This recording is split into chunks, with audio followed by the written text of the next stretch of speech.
Hi ಎಲ್ರಿಗೂ. ಬೆಳಗಿನ ತಿಂಡಿಗೆ ಬೇಗನೆ ಮಾಡಬಹುದಾದ ಹಾಗೂ ಅಷ್ಟೇ ರುಚಿಯಾದ ಬಟಾಟೆ ಅವಲಕ್ಕಿ ಅಥವಾ ಆಲೂ ಪೋಹ ಹೇಗೆ ಮಾಡಬಹುದು ಅಂತ ತೋರಿಸಿಕೊಡ್ತೇನೆ. ಇಲ್ಲಿ ನಾನು ಗಟ್ಟಿ ಅವಲಕ್ಕಿ ತೆಗೆದುಕೊಂಡಿದ್ದೇನೆ. ಒಂದು ಬೌಲ್ಗೆ 3 ಕಪ್ ಗಟ್ಟಿ ಅವಲಕ್ಕಿ ಹಾಕಿ ನೀರು ಹಾಕಿ 2-3 ಸಲ ಚೆನ್ನಾಗಿ ತೊಳೆದಿಟ್ಕೊಳ್ಬೇಕು.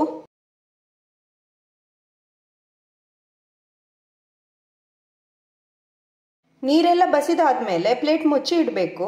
ನಾವು ಒಗ್ಗರಣೆ ಎಲ್ಲ ಮಾಡುವಾಗ ಅವಲಕ್ಕಿ ಕರೆಕ್ಟಾಗಿ ನೆಂದಿರ್ತದೆ. ಒಂದು ಬಾಣಲೆಗೆ 4-5 ಸ್ಪೂನ್ ಎಣ್ಣೆ ಹಾಕಿ, ಇದಕ್ಕೆ ಎಣ್ಣೆ ಸ್ವಲ್ಪ ಜಾಸ್ತಿ ಬೇಕಾಗ್ತದೆ. ಎಣ್ಣೆ ಬಿಸಿ ಆದ ಮೇಲೆ ಸ್ವಲ್ಪ ಕಡಲೆ ಬೀಜ ಹಾಕಿ ಫ್ರೈ ಮಾಡಿ.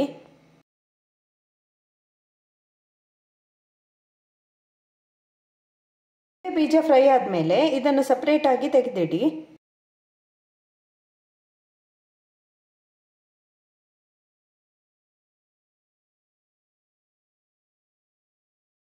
ಅದೇ ಬಾಣಲೆಗೆ ಸ್ವಲ್ಪ ಸಾಸಿವೆ, ಸ್ವಲ್ಪ ಜೀರಿಗೆ ಮತ್ತು ಉದ್ದಿನಬೇಳೆ ಹಾಕಿ ಒಗ್ಗರಣೆ ಮಾಡಿ.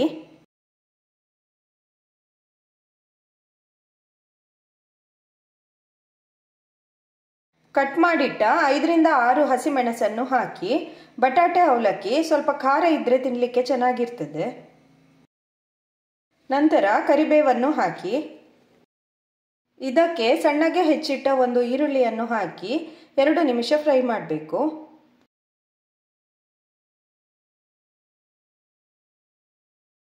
ಈಗ ಮೊದಲೇ ಕಟ್ ಮಾಡಿಟ್ಟ ಒಂದು ಆಲೂಗಡ್ಡೆಯನ್ನು ಹಾಕಿ 1 ಸಲ ಚೆನ್ನಾಗಿ ಮಿಕ್ಸ್ ಮಾಡಿ.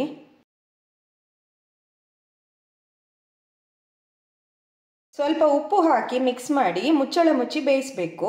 ನೀರು ಹಾಕಲಿಕ್ಕೆ ಇಲ್ಲ. ಇದನ್ನು ಲಂಚ್ ಬಾಕ್ಸ್ಗೆ ಕೂಡ ಮಾಡಿಕೊಡ್ಬಹುದು. ಮಾಡಲಿಕ್ಕೆ ಕೂಡ ತುಂಬ ಸುಲಭ.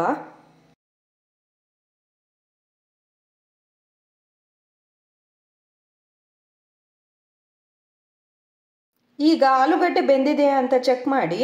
ಬೆಂದಿದ್ರೆ ಸ್ವಲ್ಪ ಅರಿಶಿನ ಪೌಡರ್ ಹಾಕಿ ಮಿಕ್ಸ್ ಮಾಡಿ.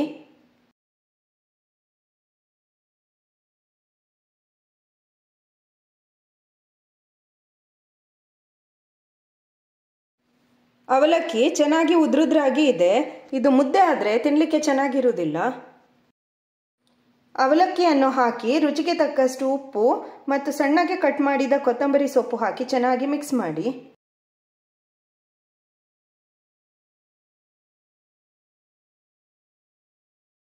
ಸ್ವಲ್ಪ ನೀರನ್ನು ಹೀಗೆ ಹಾಕಿ ಮುಚ್ಚಳ ಮುಚ್ಚಿ 3-4 ನಿಮಿಷ ಬೇಯಿಸಬೇಕು.